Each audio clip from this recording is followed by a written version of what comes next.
آپ کی نظروں کے سامنے یہ اس گھر کا ماڈل ہے کہ کائنات کی تمام رحمتیں اور برکتیں سب سے زیادہ اسی گھر پر برسی۔ اس مقدس مسکن کا اگر جائزہ لیا جائے تو سب سے پہلی جو چیز ہماری نگاہوں کو اپنی جانب متوجہ کرتی ہے وہ ہے اس گھر کی سادگی۔ ایک لمحے کو تصور کریں کہ ہمارے پیارے آقا کے زمان و مکان جن کی دسترس میں تھے، جو نہ صرف اس ظاہری جہاں بلکہ دوسرے جہانوں کے بھی سردار تھے، اور اگر مختصراً کہا جائے تو وجہ تخلیق کائنات تھے، تو وہ اس دنیاوی زندگی کو کیا حیثیت دیتے تھے۔ سب سے پہلا منظر جو آپ کی سکرین پر ہم شیئر کر رہے ہیں، اس سے آپ کو اندازہ ہوگا کہ رسول اللہ صلی اللہ علیہ وآلہ وسلم کے گھر کی ساخت کیسی تھی، اس کا سٹرکچر اور اس کا ڈیزائن کیسا تھا۔ اگر آپ اس ماڈل ہاؤس کا جائزہ لیں تو آپ کو معلوم ہوگا کہ گھر کے مرکزی دروازے یعنی داخلی راستے کے بالکل ساتھ ایک چھوٹا سا احاطہ تھا، جس کے ایک کونے پر ایک چارپائی اور زمین پر ایک تلائی بچھی ہوئی تھی، اور روایات یہ بتاتی ہیں کہ یہی وہ بابرکت کونا تھا جہاں ہمارے پیارے آقا حضرت محمد صلی اللہ علیہ وآلہ وسلم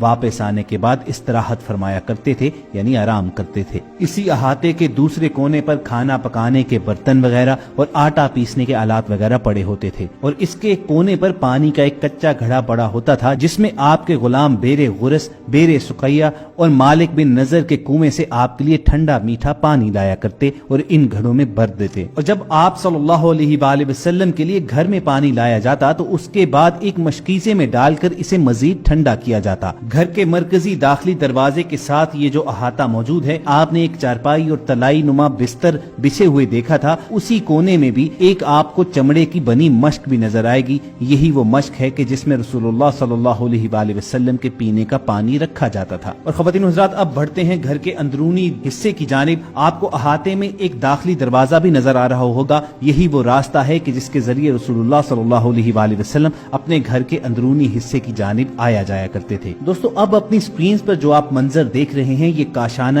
نبوت کا اندرونی نظارہ ہے۔ یہ جو آپ کو سکرین پر روشنیاں نظر آ رہی ہیں، یہ تو ظاہر سی بات ہے کہ سعودی حکومت نے اس اندرونی حصے کو روشن کرنے کے لیے ان برقی کمکموں کا بندوبست کیا ہے، لیکن رسول کریم صلی اللہ علیہ وآلہ وسلم کی اس ظاہری حیات طیبہ میں اس حصے میں ایک آلہ ہوا کرتا تھا جن میں چراغ دھرا جاتا تھا، جو سر شام جلا دیا جاتا۔ اس حصے کی کچی چار دیواری میں آپ کو نظر آ رہا ہوگا کہ فرش پر کھجور کی چٹائیاں دھری ہوئی ہیں۔ ان چٹائیوں کے ایک جانب چارپائی نما ایک چیز پڑی ہے جن پر استراحت فرمانے کا انتظام ہے، اور ساتھ ہی زمین پر ٹاٹ دھرا ہوا ہے۔ کائنات کے سب سے افضل بشر، دو جہانوں کے سردار ہمارے پیارے آقا محمد صلی اللہ علیہ وآلہ وسلم کی یہ عادت مبارکہ تھی کہ وہ نرم بستر پسند نہیں فرمایا کرتے تھے، اور اکثر اوقات عبادات کرنے کے بعد آپ زمین پر ہی لیٹے رہتے۔ اور ذرا آقا صلی اللہ علیہ وآلہ وسلم کے اس گھر کے اندرونی حصے کی چھت کا نظارہ کیجئے کہ ان پر کھجوروں کی چھال دھر کر اس پر سائے اور پردے کا انتظام فرمایا گیا ہے۔ کاشانہ نبوت کے اندرونی حصے کا جائزہ لیتے ہوئے اگر آپ سامنے دیکھیں تو آپ کو دیوار کے ساتھ کھجور کی کچھ خشک شاخیں پڑی ہوئی نظر آئیں گی، اس کے ساتھ ہی اناج سٹور کرنے کا ایک چھوٹا سا برتن، اس کے ساتھ رسول پاک صلی اللہ علیہ وآلہ وسلم کا اس زمانے میں عصا دھرا ہوتا تھا، اور اس کے ساتھ ہی زمین پر وہ برتن پڑے ہیں جن پہ رسول اللہ صلی اللہ علیہ وآلہ وسلم اور ازواج مطہرات کھانا تناول فرمایا کرتے تھے۔ آپ صلی اللہ علیہ وآلہ وسلم کھانے میں انتہائی محتاط طریقہ اختیار کیا کرتے تھے۔ حضرت عبداللہ ابن عباس رضی اللہ تعالیٰ عنہ آپ صلی اللہ علیہ وآلہ وسلم کے طعام کی کیفیت کا تذکرہ اس طرح فرماتے کہ عموماً آپ جو کی روٹی اور سرکہ استعمال کیا کرتے۔ آپ صلی اللہ علیہ وآلہ وسلم یہ دعا بھی فرماتے تھے، اے اللہ، آل محمد کے رزق کو بقدر زیست بنا، یعنی زندگی میں جتنا رزق درکار ہے بس اتنا ہی عطا فرما۔ اسی طرح جب آپ صلی اللہ علیہ وآلہ وسلم کے لیے پہاڑوں کو سونا بنانے کی پیشکش کی گئی تو آپ صلی اللہ علیہ وآلہ وسلم نے فرمایا، اے میرے رب، میں تو یہ پسند کرتا ہوں کہ ایک دن پیٹ بھر کر کھاؤں اور ایک دن بھوکا رہوں،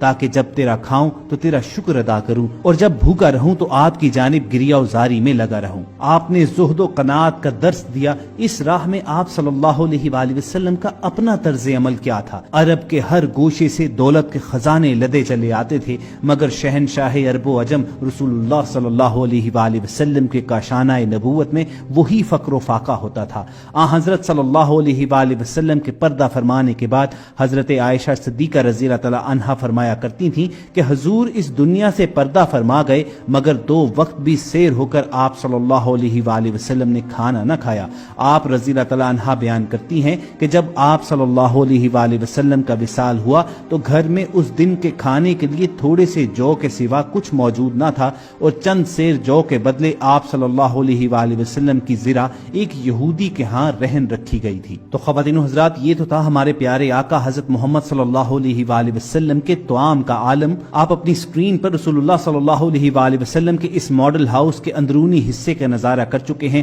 آپ نے بستر دیکھا کہ کتنا سادہ بچھونا تھا۔ رسول اللہ صلی اللہ علیہ وآلہ وسلم کے بچھونے کی کیفیت بیان کرتے ہوئے حضرت ابن مسعود رضی اللہ تعالیٰ عنہ کہتے ہیں کہ ایک دفعہ آپ صلی اللہ علیہ وآلہ وسلم نے ایسی چٹائی پر آرام کیا جس سے آپ کے جسم مبارک پر کچھ نشانات پڑ گئے۔ ابن مسعود سے رہا نہ گیا، وہ بول پڑے کہ اگر آپ صلی اللہ علیہ وآلہ وسلم اجازت دیں تو میں نرم چٹائی بچھا دوں۔ تو آپ صلی اللہ علیہ وآلہ وسلم نے فرمایا، میرے لیے دنیا کی کیا ضرورت، میری اور دنیا کی مثال اس مسافر کی طرح ہے جو گرما کے زمانے میں سفر کر رہا ہو اور تھوڑی دیر کے لیے درخت کے سائے میں آرام کیا اور چل دیا۔ اسی طرح کے الفاظ آپ صلی اللہ علیہ وآلہ وسلم سے اس وقت بھی روایت کیے گئے ہیں جب حضرت عائشہ صدیقہ رضی اللہ تعالی عنہا نے آپ صلی اللہ علیہ وآلہ وسلم کے لیے نرم بستر بچھا دیا تھا۔ آپ کے بستر کی کیفیت حضرت عائشہ رضی اللہ تعالی عنہا یوں بیان فرماتی ہیں کہ آپ صلی اللہ علیہ وآلہ وسلم کا بستر چمڑے کا تھا جس میں کھجور کے پتے بھر دیے جاتے تھے۔ آقا صلی اللہ علیہ وآلہ وسلم کی گھریلو زندگی کیسی تھی،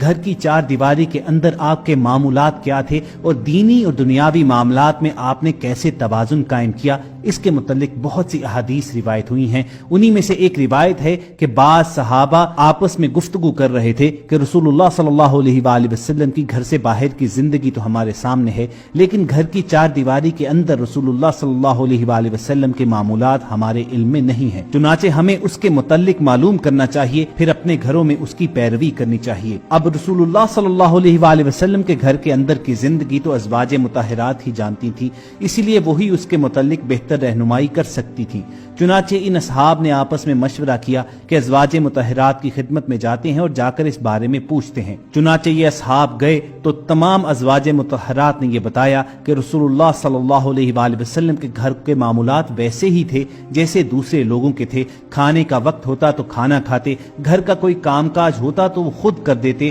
گھر کی کسی چیز کی مرمت کرنی ہوتی تو خود کر دیتے، کوئی جوتا گانٹھنا ہوتا تو وہ گانٹھ دیتے، چارپائی سیدھی کرنی ہوتی تو کر دیتے، کسی کام میں ازواج مطہرات کا ہاتھ بٹانے کی ضرورت ہوتی تو ہاتھ بٹا دیتے۔ گویا نبی کریم صلی اللہ علیہ وآلہ وسلم نے بھی ایک بھرپور خاندانی زندگی گزاری۔ جس طرح رسول اللہ صلی اللہ علیہ وآلہ وسلم کی زندگی کے دوسرے پہلو ہمارے لیے آئیڈیل ہیں، اسی طرح خاندانی معاملات میں آپ کی خانگی زندگی بھی ہمارے لیے مشعل راہ ہے۔ ہم نے ہر معاملے میں جناب رسول اللہ صلی اللہ علیہ وآلہ وسلم کی زندگی کو دیکھنا ہے اور انہی کی طرز زندگی کی پیروی کرنی ہے۔ اللہ رب العزت نے قرآن کریم کی سورۃ الاحزاب میں یہی بات فرمائی ہے کہ تمہارے لیے رسول اللہ صلی اللہ علیہ وآلہ وسلم کی ذات بہترین نمونہ ہے۔ ہمارے پیارے آقا محمد صلی اللہ علیہ وآلہ وسلم کی سیرت مبارکہ در حقیقت قرآن پاک کی عملی تفسیر ہے۔ جو کچھ قرآن میں ہے وہ سب مجسم ہو کر آپ صلی اللہ علیہ وآلہ وسلم کی زندگی میں نظر آیا۔ چنانچہ چند صحابی حضرت عائشہ صدیقہ کی خدمت میں حاضر ہوئے اور عرض کی، یا ام المومنین رضی اللہ تعالی عنہا، حضور صلی اللہ علیہ وآلہ وسلم کے اخلاق بیان فرمائیے۔ ام المومنین رضی اللہ تعالی عنہا نے فرمایا، کیا تم نے قرآن نہیں پڑھا؟ یعنی قرآن الفاظ و عبارت ہے اور محمد رسول اللہ صلی اللہ علیہ وآلہ وسلم کی زندگی اس کی عملی تفسیر۔ وائس ڈیلی کی اس ویڈیو سیشن میں ہم نے یہ کوشش کی کہ آپ تک رسول اللہ صلی اللہ علیہ وآلہ وسلم کی خانگی زندگی اور اس کے ساتھ ساتھ آپ کے گھریلو معاملات بھی آپ تک پہنچائے جائیں۔ امید کرتے ہیں کہ ہم اپنی اس کوشش میں کامیاب ضرور ہوئے ہوں گے۔ آخر میں آئیے دعا کیجئے کہ اللہ تعالی ہمیں بھی اپنی زندگیاں رسول اللہ صلی اللہ علیہ وآلہ وسلم کی حیات مبارکہ کی طرح ڈھالنے کی سعادت نصیب فرمائے۔ اگر آپ کے دل کی بھی یہی صدا ہے تو کمنٹ سیکشن میں آمین ضرور لکھیے گا۔ اس کے ساتھ ساتھ اگر آپ کو وائس ڈیلی کی یہ کاوش پسند آئی ہو تو آپ اس ویڈیو کو لائک کر کے ایک صدقہ جاریہ کے طور پر دوسرے لوگوں کے ساتھ شیئر بھی کیجیے گا۔ کوشش ہوگی کہ کسی ایسی ہی انفارمیٹو سیشن میں دوبارہ آپ سے ملاقات ہو۔ اپنا اور ارد گرد کے لوگوں کا خیال رکھیے اور سنتے رہیے وائس ڈیلی۔